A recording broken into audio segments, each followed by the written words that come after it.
Hello everyone. In this video, I will explain how to change your invite code in the World app. The only way to change your invite code is by creating a new account. There is no option inside the app to edit or reset your existing invite code. World app does not allow you to create multiple accounts on the same device. If you try to sign up again from the same phone app, the app will detect your existing account and will not give you the option to make a new one. Start by installing the World app on the second device. You can download it from the App Store or Google Play Store. Once the app is installed, open it and begin the sign-up process.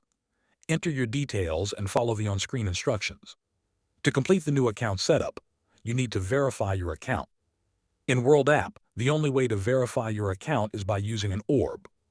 Orb verification is required to confirm your identity and activate your new account.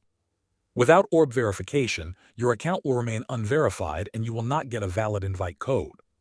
After you finish the orb verification and complete the setup, World app will generate a new invite code for your new account. Thanks for watching.